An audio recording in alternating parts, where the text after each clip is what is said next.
Perbezaan dia tu daripada album sebenarnya, adakah Datuk memang saja nak buat konsep perbezaan? Okey, yang ini Aisanan, Datuk Nasi, yang ini Edwin. Dia sebenarnya awal-awal tu kita tak fikir. Awal-awal tu kita bikin satu album je. Tapi along the way tu, bila kita dah duduk kan, idea tu datang semua. So bila kita dah jalankan yang Datuk M. Nasir punya, saya rasa why not kita buat satu lagi, ya kan, untuk apa nama, untuk target market yang lain daripada apa yang Datuk M. Nasir buat. Jadi semua setuju, dan itu kita terus lantik Edri sebagai musical director dan juga producer lah, untuk, dan dibantu oleh semua wings ni lah. Dan kita perlu ada persetujuan semua baru dijalankan. So, semua setuju, dan kita nak buat eksperimen sebab dalam Malaysia belum keluar lagi, rasanya tak ada lagi yang keluarkan dua serentak. So, kita buat lah, sebab saya rasa capacity tu ada nak membuat tu kan, dan kita pun ada studio semua, jadi tak mustahil lah benda tu createkan satu barang baru. Wings dah jenama baru, jadi kita pun nak create satu barang baru supaya orang dengar, oh sekali keluar ada 20 lagu, so dia orang boleh buat pemilihan lagu-lagu apa yang akan kita pentaskan kemudian.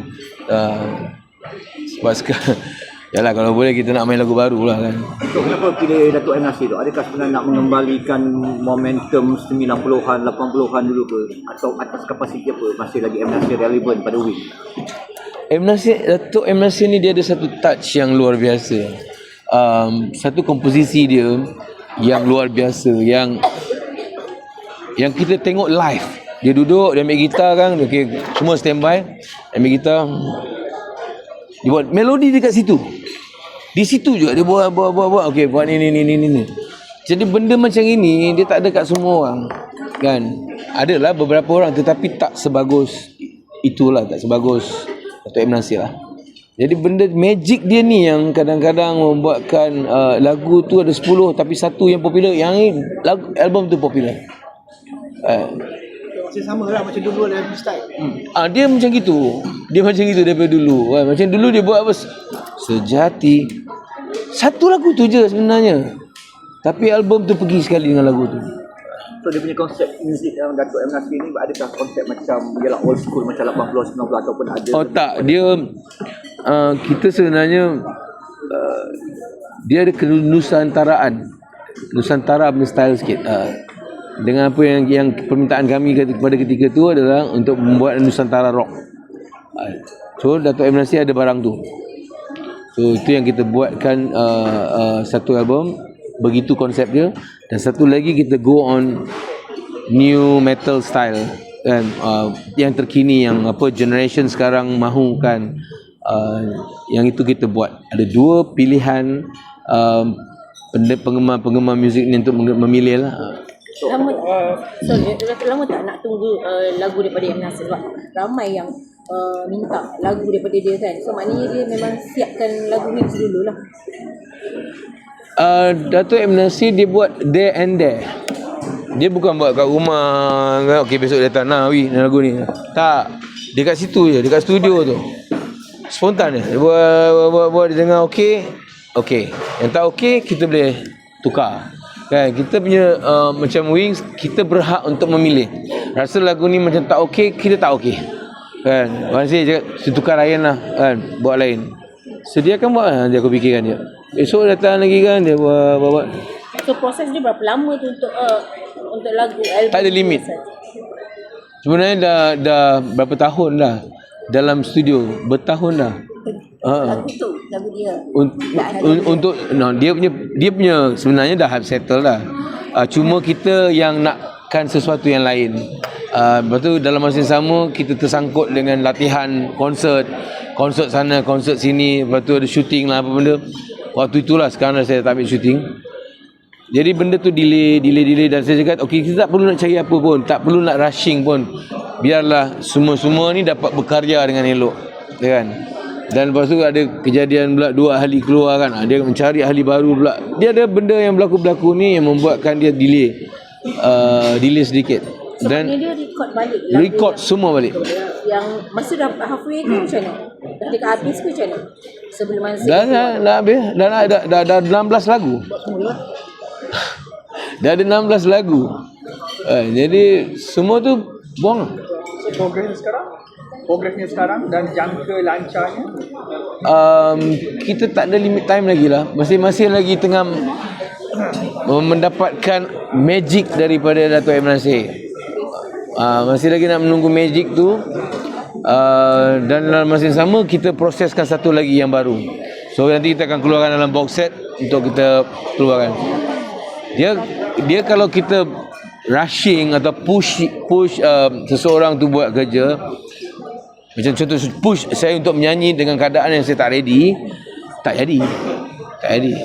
Jadi saya bukan nak macam dulu orang nak kau kena siapkan ni time sekarang dah berapa, nak kena kejar masa, nak kejar tu. Kita tak ada apa nak kejar, dah apa duit, tak ada apa dah. Cuma kita nak cari masa yang sesuai, lagu yang sesuai, yang rasanya insya-Allah bila dengar orang happy, kita beratas pentas pun kita boleh nyanyikan lagu-lagu tu kan. Yang itu kita nak buat. So maknanya bila dah record balik tu rasanya ada hikmah tak lagi bagus ke? Of course lah. Soalan pun. Mendekat-dekat. saja korek. Apa ni, actually tu macam je lah, kalau Datuk macam macam bukan mempercayai tapi lebih macam selesa tu dia Datuk M. Nasir, sebab dia ada satu orang cakap nostalgia dengan Wings ni sebenarnya Datuk M. Nasir. Okey. Kenapa Datuk tak ada pilih macam Nasir Jani, S. Amin Sahab yang pernah bersama Wing tu? Nasir Jani ada Juga dengan kita ada cuba mendapatkan lirik dia. Siapa tu Ismail ada nama-nama lama ada untuk lirik lah. lirik lah. Lagu dia orang Nasir Jani tak buat lagu. Datuk masih ada menggunakan khidmat dia orang nak kena untuk album lagu. Ada tapi tidak Nasir Jani. Yang lain. Dia satu album tu berapa lagu? Dia 2 album kan, satu album berapa lagu? 10 20. Satu album 20 orang. Satu yang 10. So M. Nasir bagi lagu awal berapa? Awal-awal M. Nasir bagi hidangkan berapa banyak untuk dipilih? Dia tak hidangan, dia buat situ-situ. Oh, dia bukan situ. Dia buat situ. Jadi di antara kami pun ada, saya pun ada buat lagu. Syam ada buat lagu, Adri ada buat lagu. So kita campurkan lah. Jadi kita tengok kalau lagu ni, bang ni tak cukup lah, saya rasa kena tambah ni, kena buat tu, kena buat ni. So dia pun dalam masa okey. Ada tak menghasil nak mengekalkan konsep rock lama yang style 80-an 90-an? Ada tak? Macam lagu-lagu slow. Dia kot mana pun, kalau komposer ataupun producer itu, dia ada touch itu.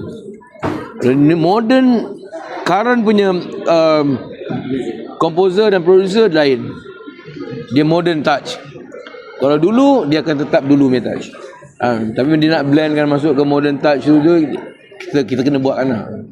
Tapi betul album dengan Wings dengan Adri buat tu kan, sebagai penyanyi Datuk ada tak macam campur tangan supaya lagu tu Kita itu yang kita bincangkan. Segala apa saja pun, walau siapa pun produce, di antara kami tetap semua akan berurusan.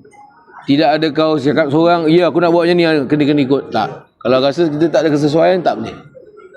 Supaya semua dapat bekerja, bukan seorang yang punya kata. So kira dua album tu memang nampaklah berbeza. Dia akan jadi beza. Kita orang tak dengarkan kan? Ha? Masa yang kat studio tu. Tak ada. Kenapa masa lupa pula nak tanya? Kenapa tak ada lagu M. Nasir so? Lagu M. Nasir. Masa yang dekat studio. Oh, belum masuk vokal lagu dia. Oh, masa tu. Tapi tu tengok Nasir tanpa arah lolok kuat, dia punya strong, dia punya lirik, dia punya Mael kuat. Mael ada satu lagi apa nama tak, Amran ke apa ke? Bukan. Ada sampai lupa nama dia. Kuat. Kita orang pula masa buat album ni, kita lebih kepada lirik-lirik yang sejarah. Kita punya tajuk lagu pun semua pelik-pelik. Khalifah 4, Ibrahim, Ali, bawa masa dekat show hari tu. tajuk semua kita berceritakan tentang sejarah, kisah. Kita tak ada lagi dah kisah-kisah nama-nama perempuan, semua nama lelaki je. Ibrahim, Ali, cinta-cinta semua. Dia jadi lain. Cinta-cinta semua ada dia. Cinta-cinta cinta dia mungkin kalau kita dengar ia macam cinta. Tapi sebenarnya kita cinta Tuhan, kita puja Tuhan. Daripada dulu lagi macam contoh lagu-lagu Anugerah dari Tuhan, Saib Lucy. Ini semua cerita kita puji Tuhan. Mencari Tuhan. Semua yang bila kutu-kutu ni dengar dia kata, oh lagu Jiwang, lagu apa. Sebenarnya tak. Kalau kita kenal Lolok, kenal Amin kan, dia orang lebih lirik pada situ. Saya nak tanya sikit pasal konsert tadi kan. Macam saya dah tanya tadi pasal pembinaan lagu. Sebenarnya sedikit sebanyak apabila kita nak buat untuk showcase ni yang di sini, dia mungkin kita macam Datuk cakap tadi akan ada perubahan, nak membezakan dengan konsert besar. So sebenarnya dia tidak mengganggu ke latihan Datuk. Sedangkan depan Datuk ni ada siri 2-3 konsert besar lagi yang memang kita praktis. Yang ini yang terbaru. Apakah kita nak buat perbezaan tak nak bagi peminat nampak sama? Dia tak mengganggu ke sebenarnya. Setiap satu persembahan itu adalah latihan. Kita kena anggap tu. Setiap satu persembahan itu adalah latihan. Awak kena datang tengok saya berlatih macam mana. Saya berlatih macam konsert. Berlatih untuk persembahan sesuatu persembahan tu. Berlatih di studio adalah untuk konsert kan, berlatih. Tapi setiap satu persembahan tu adalah latihan bagi kami untuk next. Kan? Sebab saya dalam latihan saya akan buat setiap konsert. Saya akan balun maksimumnya. Sampai rasa sakit saya pergi hospital, relax, tenang kejap. Lepas tu betul. Lillahi ta'ala. Saya kalau latihan konsert, hari pertama saya lanjut dah. Lanjut 20 lagu, 30 lagu, jalan. Sampai kita tahu kita lemah kat mana, sampai kita tahu kita bagus kat mana, macam mana kita nak control crowd, apa segmen-segmen yang kita nak buat. Dan baru kita bawa pergi konsert. Macam konsert tu pula adalah latihan kami untuk next. Kita dah tahu, kita dah sebulan dalam tu kita dah lali dengan latihan tu kan. So di atas pentas tu kita bawa untuk yang next show pula. Boleh kejar Datuk sekarang ni. Bila untuk Datuk punya show ni banyak ke depan lagi ni. Boleh buka InsyaAllah. Dia setiap hari tu adalah latihan lah. Setiap hari tu adalah latihan. Kalau saya break sekarang ni, momentum tu akan drop. Sayang lah, rugi lah kan. Jadi Alhamdulillah. Sebab dulu yang show dulu tu lagi berapa hari Datuk kena pergi masuk hospital, masuk air segala sebagainya tak? Itu bukan sebelum hari show tu saya kena influenza. Di Petronas. Di apa nama? Philharmonic. Hari show tu menggigil saya nyanyi tu. Tapi nasib baik kerana latihan saya 2 bulan sebelum tu, itu sebab saya boleh nyanyi. Kalau saya tak ada latihan yang cukup, saya pengsan habis. Mana nak menjerit dengan apa benda kan. 2 hari tu habis show je pergi hospital KPJ mas drip air. Drip kejap, doktor bagi ubat, dia kata kau zip mulut, tidur je. Sampai malam bangun baru nyanyi balik. Teksa. Sekarang ni ialah sebab dia tengok Datuk punya siri konsert yang akan datang, saya tengok nampak macam tight lah. Tapi itulah itu kepada saya alhamdulillah lah. Satu, saya dekatkan diri saya dengan latihan. Jadi bila kita banyak latihan, kita dah season. Bila time show tu nanti insya-Allah dah tak ada apa kita nak risau. Dia baguslah tu sebenarnya. Ada tamak pula dia cakap. Soalan tadi paksa soal. Rezeki tu Allah bagi. Jawab macam tu lah Rekod. So Singapura ni tu nampak back to back kan. Singapura punya permintaan pada Wings ni nampak macam mana kalau Datuk melihat sendiri sebenarnya. Tapi kalau jarang artis Malaysia ni boleh back to back show di Singapura. Tapi nampak Wings dia still mendapat ni permintaan. Sana saya solo. Yalah. Di sana alhamdulillah lah. Benda ni saya nak cakap macam mana ni, rezeki lah kan. Kita nak kita buat elok-elok orang suka sudahlah tu kan. Itu sebab saya lebih mementingkan satu show tu dia berkonsep. Apa konsep macam big show, especially big show, mesti ada satu konsep yang kita nak bawakan. Dan dalam show tu nanti jangan stres. Hiburkan orang sama rata. Janganlah ketat di muka. Tak bercakap orang lu gua. Apa harang. Kita hiburkan orang. Orang datang beli tiket bukan untuk stres. Orang datang beli tiket nak tengok persembahan. Di persembahan ni termasuklah dengan Lawaknya ke, nyanyiannya ke, ada part sedih kita sedihkan part tu, ada part happy kita happykan part tu kan. Jadi baru dah lah nampak bunga ataupun warna dalam satu persembahan tu. Ini kau nak rock all the way sampai kapak dah jadi pisau. Tapi komen pasal ni sikit. Joey PPR kan, dia kata macam kan influencer banyak buat create story-story mereka untuk dia popular. Influencer kan banyak sekarang ni kan dekat blog. Itu betul, ini betul. Joey cakap itu betul. Kadang-kadang dia orang menulis sesuka hati tanpa fakta. Tanpa benda yang benda berlaku. Apa yang Joey cakap tu betul. Dia orang mana dia orang dapat, dia cerit sini sikit, dia cerit sini sikit. Macam saya dalam Wikipedia awak tengok ada tulis sebelum Wing ni Awi ada band nama Teruna Sekampung. Mana maunya. Aduh. Kadang-kadang dia orang ni mana dia dapat. Dia tak tahu cerita tu daripada mana, apa benda dia main sebut dia. Adalah. Saya tak ada nama lain selain daripada Wings lah. Ada dulu pun sebelum kita masuk persembahan kita gunakan nama Crystal Jade. Masuk pertandingan. Saya tak nak pakai nama Wings ni. Kita masuk pertandingan guna nama Crystal Jade. Itu yang saya bagi Crystal tu dekat Crystal. Itu tahun bila yang guna Crystal Jade tu? Tahun 85, 84, 85. Buat Wings. Masa tu kita masuk competition. Bila ada kat dalam competition, Ada rock masa rock lah. no, masa dekat Bangsa. Kat Bangsa ada satu tempat nama Moonraker. Masa tu kakak saya tengah kahwin, saya lari kejap, aku ada pertandingan ni, lari kejap. Okey, nyanyi dengan tak ada praktis ni dapat nombor 2. Crystal Jade saya dapat nombor 2. Alhamdulillah kan. So lepas tu bila kita dah keluar pergi show, pakai nama Wings. Sebab saya tak nak rosakkan nama ni. Kalau kita masuk pertandingan, kalau kalah cakap alamak Wings kalah ya. So saya tak nak. Daripada Orang tak kenal Atuk sebelah guna nama Wings, tapi adakah sebab nak takut kalah dia guna nama lain kita tak nak spoilkan nama tu. Jadi kita letak nama Crystal Jade. Kita pertandingan kita tak tahu siapa terror siapa tidak kan. So lebih baik play safe. Tukar nama. Dan baru keluar pergi ke expo main pakai nama Wings. So, soalan terakhir pada saya tu Alamat meninggal lah ke? Bisa ukur Pulau Wings still sibuk dengan aktiviti. So apa resepi banyak-banyak band lain ni yang usia macam Wing 80-an 90-an semuanya dah orang kekal. Kekal tak kekal juga, pecah keluar juga kan. Tapi still kekal dengan show tu. Nama je kekal. Nama je. Saya syukur sebenarnya gini lah. Buat satu perkara tu biar dalam keikhlasan, biar dalam kejujuran. Macam kami, kita bertemu dalam satu kumpulan ni, mesti saya selalu cakap, kau nak buat satu benda, kau ikhlas. Pertama, jangan kau berkira masa, duit, ringgit apa semua, jangan berkira.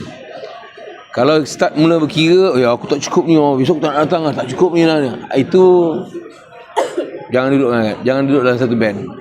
Dalam band ni dia susah, senang, dia perlu ada rasa kebersamaan itu kan. Kesamaan tu mesti kena ada. Kalau tak ada barang ni, kau tak dapat rasa macam cubit peha kiri peha kanan terasa kan. Kau tak dapat rasa benda tu susah. Susah. Jadi alhamdulillah lah saya bila dah berlaku macam-macam badai sebelum-sebelum ni kan, dan saya dipertemukan dengan yang ada ni, saya cakap benda yang sama juga.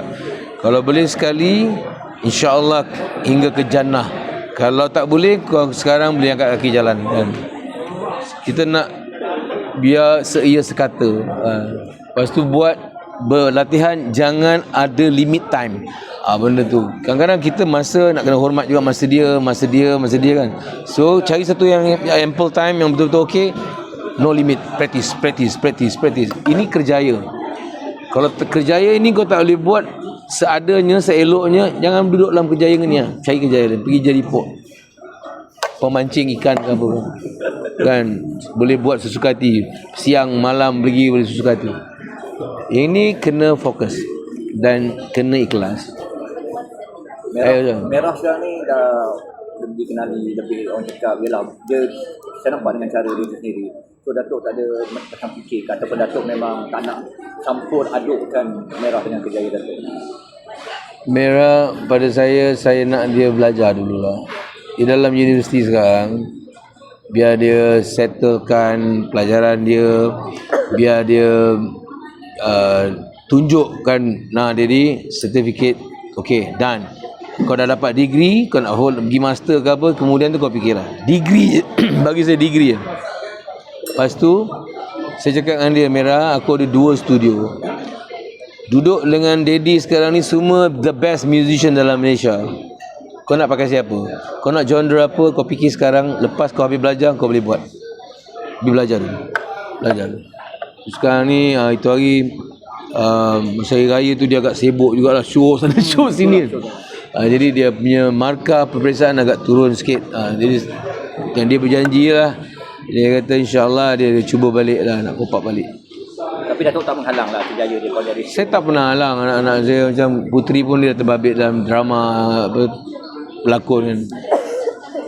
Yang penting kau bawa aku sertifikat dulu, belajar dulu kan. Biarlah berilmu. Janganlah jadi kau glamour tapi kau kosong kan. Biar berilmu. Zaman itu zaman Daddy, zaman saya dulu tak ada ilmu pelajaran yang tinggi. Jangan anak-anak saya pun macam itu juga kan. Biarlah korang ni level atas daripada bapak dia kan. So maknanya abang ready nak kira kalau dia nak buat album memang ready jam duit untuk dia lah, sebab tengok bakat dia yang dia ada. Saya ada 2 studio recording. So masyarakat dulu. Baik. Masih tak? Saya ada musician. Saya ada Edri yang tentu dia producer. Saya ada semua good musician yang session main untuk album-album orang, album sendiri. Nah, apa lagi? Itu kemudahan yang dah ada. Kau bagilah aku pelajaran. Yang lain ni semua dah bila-bila masa je ketuk pintu. Saya cakap anak saya, Merah, cakap Merah, tu semua kau punya, Merah. Studio-studio tu semua kau punya. It's yours, ambil. Dia dah tak lama lagi dah condemn lah. Lepas ni kita nak buat apa dah kan. Kita dah condemn lah. Masuk 6 series, 7 series.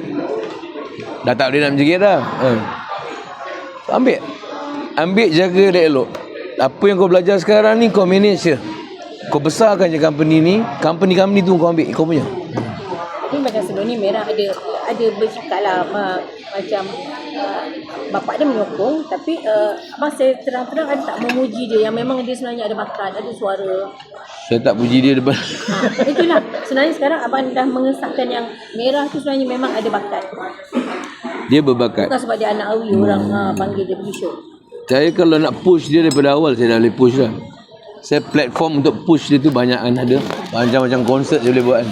Tapi tak, saya bukan jenis yang nak bagi dia kemudahan begitu mudah.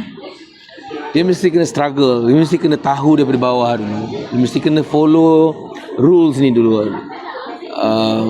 Cuma di Singapura nanti saya akan bawa dia untuk lakonkan watak saya. Dia waktu saya mula-mula main muzik dulu, saya kena marah bapak. Duduk kat longkang main gitar dengan kawan, bapak bawa kereta reverse balik. Pukul dekat 1 pagi tak balik rumah kan, belajar main gitar. Orang labah lari balik rumah. Besok pagi bangun dia tengok kiri kanan babah dia tak babah dia kan. Alik dengar bunyi kereta balik. Alamak dang. Awi dia panggil. Diam keluar. Ya bang. Nah, dia beli gitar. Nah. Kau jangan duduk kat longgang lagi. Kau beli gitar. Menangis tu. Sedih aku. Makan tu. Makan tu. Kita nampak dia apa? Jalan kaki dulu abang masa kampung apa? Dulu kan. Dia pagi jalan kaki. Bumi Putra. Sampai pindah ke Cerah Baru. Cerah Baru tu. Dia pagi jalan kaki kan. Jalan kaki lepas pagi macam Bapak dia inilah beriswak lah. nampak dia dulu kan. Itu sejarah tu bapak dia buat macam itu, kita macam start tu simpan minat tu habis sekolah aja keluar terus cari ilmu ni lah, cari ilmu jadi jadi technician, jadi kru, jadi apa nak tahu ni apa barang, jadi drum tech. Saya buat semua benda tu. Kerja dengan apa? Ali Bakar. Bukan, dan Doremi. Remy. Tu kamu Bumi Putra sekarang siapa yang ada ni tu? Dah tak ada siapa lagi. Dah tutup. Kampung tu mana ada dah? Yalah Datuk yang Keramat, kira area Keramat dah Datuk dah tak ada ni. Dah tak ada kawan Jadi lah. apa dah tak ada Adalah yang ni. Lama-lama tu tak ingat. Adri lah. Adri budak ramai lagi.